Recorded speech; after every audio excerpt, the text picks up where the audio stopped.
Es 5 de diciembre del año 1767. En España, Carlos III acaba de expulsar a la Compañía de Jesús de todos los dominios de la monarquía española. En Francia reina Luis XV, y en la corte de París goza de gran popularidad la música de Jean-Philippe Rameau.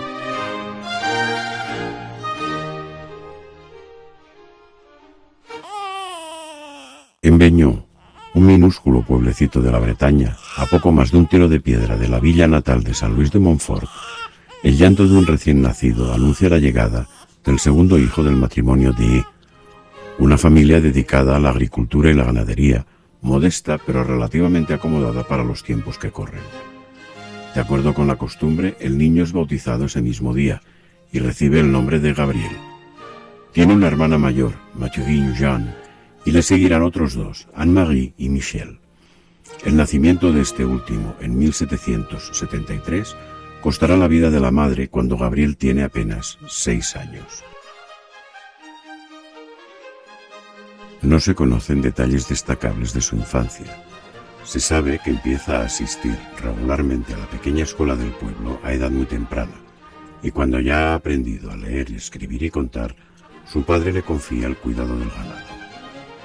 Trabaja en ese menester hasta más o menos los 10 años, y si algo hay que remarcar de esa primera época de su vida es su especial interés por los pobres, a quienes entrega todo lo que tiene a mano, comida, vestidos, algo que desconcierta a las gentes de su entorno, pero no a sus padres, a quienes place su comportamiento generoso.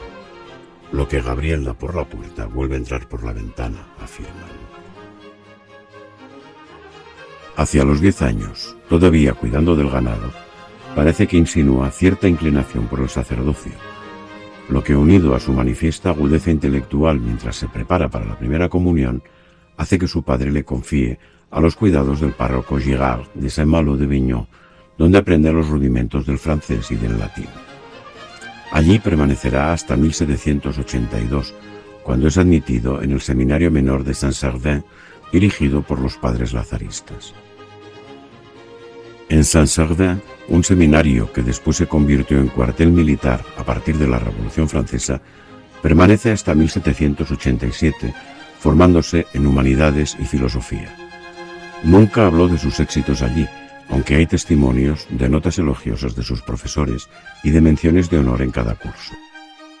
Cuando tiene 20 años y durante 2 cursos, estudia en el Seminario Mayor de Saint-Méen-le-Grand, también dirigido por los padres lazaristas, en el que, en junio de 1789, recibe las órdenes menores.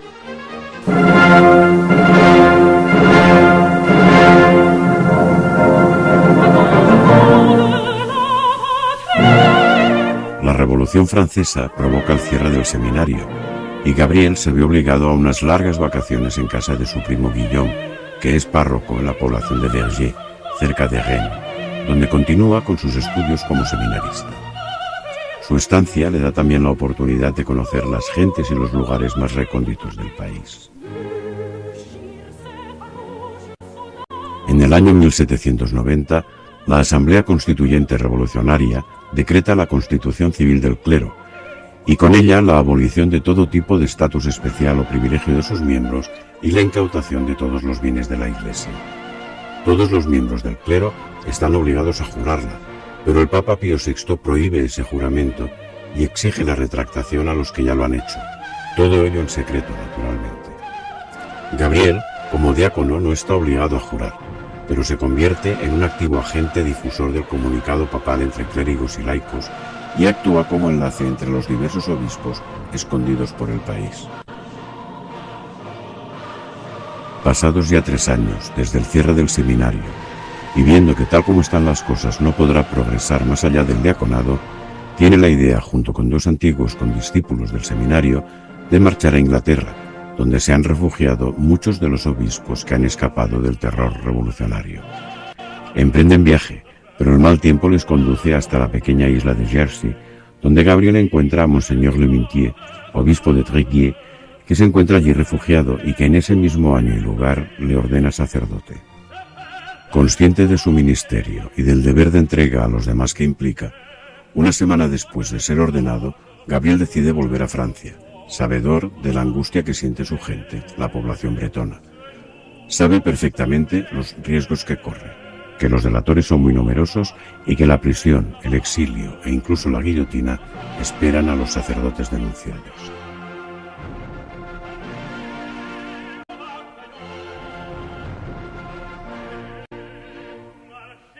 Desembarca en Granville y se adentra en el país. Mediante la astucia y diversas tretas, escapa de las emboscadas tendidas por los republicanos, como cuando, por ejemplo, cruza a Branche del brazo de una joven y comprensiva creyente, simulando formar con ella una familia con un niño pequeño.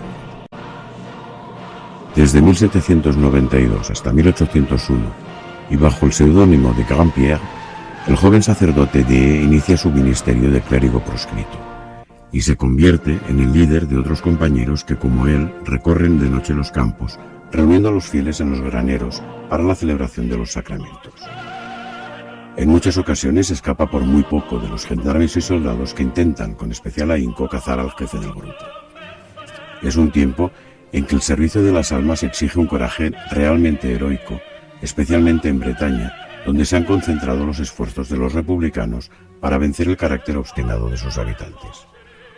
Un apóstol necesita allí de energía inagotable, prudencia y decisión, así como una enorme capacidad de sacrificio, y Gabriel posee todas esas cualidades en grado sumo, y son multitud los testimonios recogidos del modo en que se disfraza o actúa de las maneras más inverosímiles para burlar los controles de los soldados.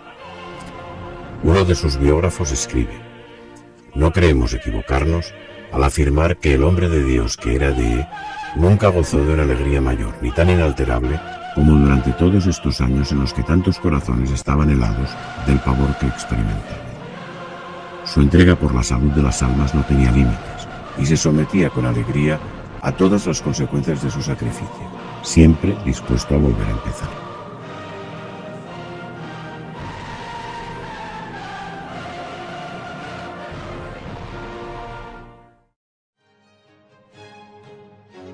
Cuando llega al poder Napoleón Bonaparte, que no es un hombre devoto pero sí inteligente, comprende que un acuerdo con la Iglesia puede ser muy útil para sus ambiciosos planes, así que entabla conversaciones con el Papa Pío VII que dan como resultado el Concordato de 1801.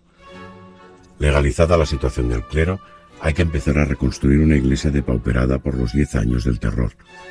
Gabriel sale de la clandestinidad y es nombrado coadjutor en Pampeau, de la diócesis de Rennes. En esa primera parroquia en que ejerce oficialmente su ministerio, los feligreses le observan para ver si su conducta se corresponde con lo que predica, y en ese examen acaban por rendirle sus corazones. Sin embargo, no todos se sienten satisfechos con las acciones de bondad y caridad que obra el joven pastor, así que mediante intrigas consiguen que sea trasladado como coadjutor a Beñó, su lugar natal.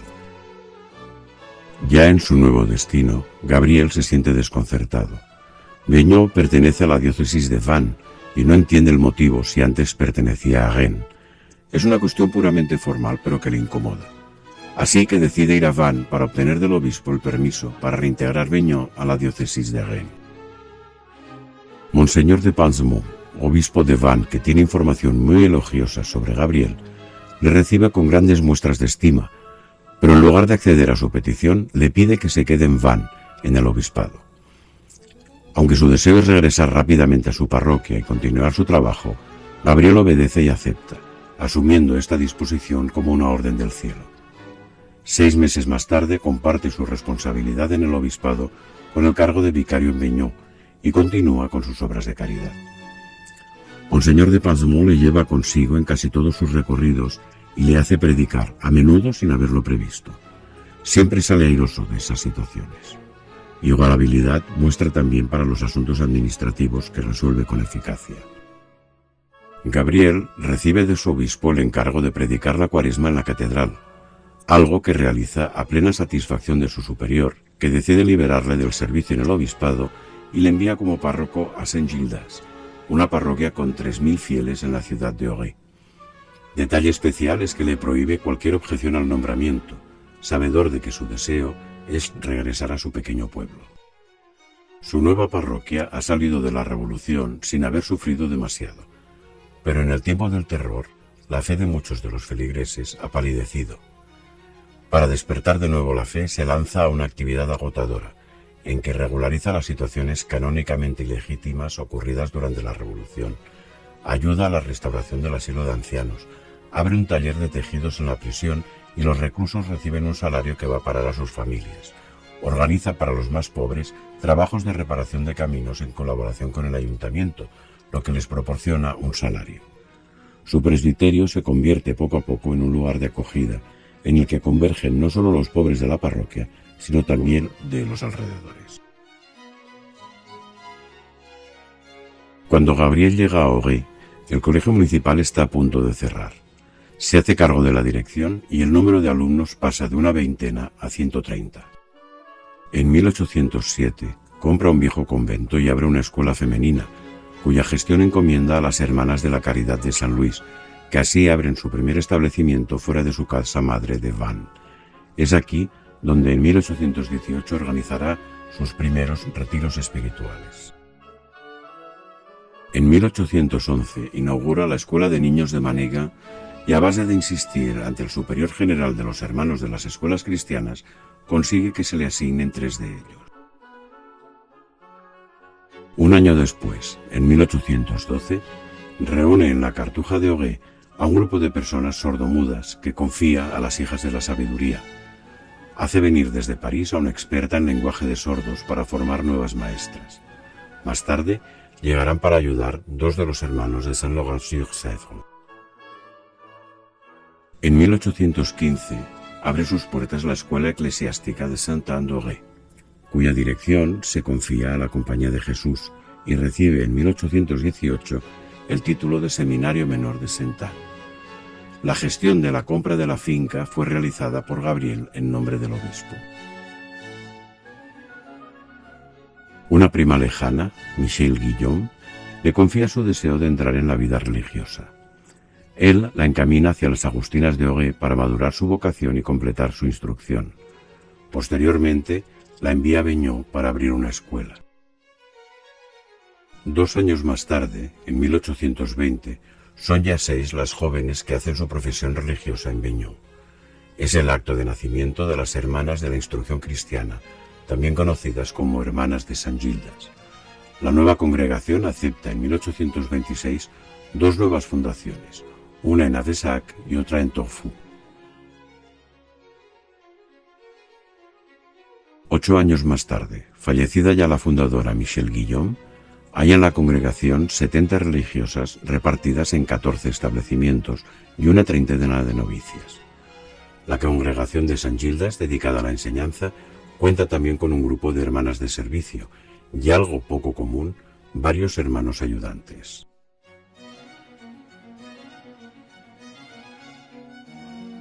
Retrocedemos algo en el tiempo y volvemos a 1818. Bajo el impulso del padre Dé, la ciudad de Augué se dota rápidamente de establecimientos escolares, sobre todo gracias a sus desvelos para hacer venir hermanos de las escuelas cristianas. Pero en los pequeños enclaves de los alrededores, los hermanos no pueden asistir, en virtud de la regla que les exige vivir en comunidad, lo que impide formar escuelas con un solo maestro. Gabriel decide entonces organizar un grupo de jóvenes, a quienes forma para que puedan impartir clases en solitario, y con ellos funda un nuevo instituto, los Hermanos de Ploermel. El grupo crece rápidamente, y 2 años más tarde ya son 20 miembros. La apertura de nuevas escuelas se multiplica. Tézenet, Beau, Pordic, Plimercel, Malestroit, Ploermel, Dinant, Pumelieu, Montauban, y eso en solo 3 años.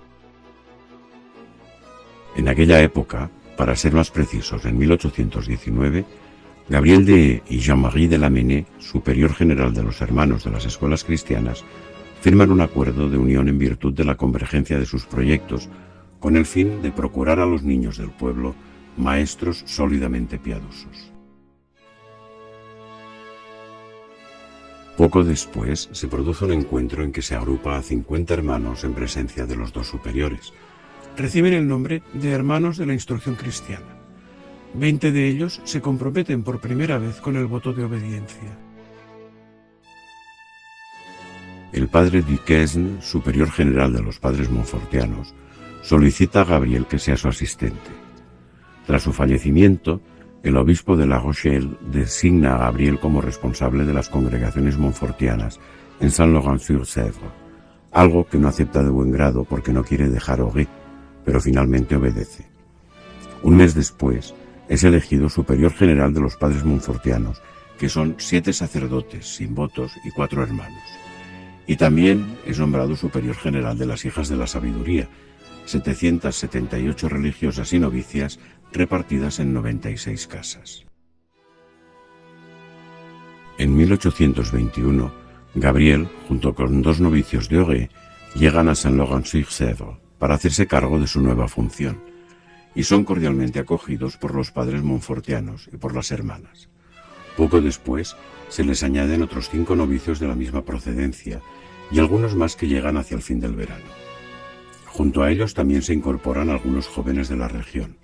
En total, a final del año 1822, ya son 22 miembros. En 1823 se aprueba la nueva Congregación de los Hermanos de la Instrucción Cristiana del Espíritu Santo, reconocida como asociación benéfica consagrada a la enseñanza. Los hermanos se dividen en 2 grupos, los dedicados a la enseñanza y los que se dedican a trabajos auxiliares. En 1824 profesan una treintena de hermanos y la Casa del Espíritu Santo donde viven se hace pequeña para albergar a los 2 grupos. Así, los hermanos dedicados a la enseñanza se instalan en la Casa Sitio, rebautizada como Casa San Gabriel. Será en 1835 cuando se redacta la regla de estos hermanos, idéntica a la que se había establecido en 1823 para los hermanos de Ploermel. De 1822 a 1830, Gabriel organiza diversas misiones parroquiales, así como retiros, en continuidad con su experiencia de Auray. A esos retiros asisten centenares de personas. Durante los 4 primeros meses de 1825, Gabriel realiza el único viaje que hizo fuera de su ámbito más inmediato. Va a Roma para presentar al Papa la causa de beatificación del padre de Montfort. León XII lo recibe de buen grado y unos días después publica un breve favorable a las intenciones de las 2 congregaciones montfortianas. Por fin, en 1829 se abre el proceso de beatificación en Luçon, un proceso que culminará en Roma el año 1888. Las comunidades de Saint-Laurent, y particularmente su superior, se ven envueltos en la Revolución de 1830 en torno a la sucesión al trono de Francia, y aparecen como sospechosos de dar asilo al aspirante perdedor. Es hora que durante varios años se resientan tanto la misión como la entrada de nuevos miembros. La actividad de Gabriel continúa infatigable hasta 1841, fundando los Hermanos de San Francisco de Asís, dedicados al servicio de los pobres en los hospitales. Esta congregación, que nunca fue muy numerosa, se fusiona en 1899 con los padres salesianos. Por su parte, la Congregación de las Hermanas de San Gildas, que había fundado en 1820, se convierte en un vivero de nuevas congregaciones, nacidas a partir de las peticiones recibidas por el padre de sacerdotes en diversos lugares de la geografía francesa. Así, nacen las Hermanas del Ángel de la Guarda o las Hermanas de Santa María de Tourfour. Y así hasta finales del año 1841, en que, gravemente enfermo, dicta al hermano Simeón su testamento, y fallece poco después, el 20 de diciembre de 1841. Sus restos reposan en la parte del cercado de las Hijas de la Sabiduría, llamado El Sepulcro, en Saint-Laurent-sur-Sèvre. Durante su tiempo como general de las congregaciones montfortianas, el padre de fundó 76 escuelas primarias. Especial atención le merecieron siempre las personas con discapacidades sensoriales, para las que fundó escuelas en Pont-à-Chartres, en Orléans, Lille, Soissons, Poitiers o Nantes. A la muerte del padre de los hermanos de San Gabriel enseñaban en 43 escuelas, donde había 135 hermanos profesos y 10 novicios, y unos 3.500 alumnos. Actualmente perviven en Bretaña 2 escuelas con su nombre, regentadas por las Hermanas de San Gildas.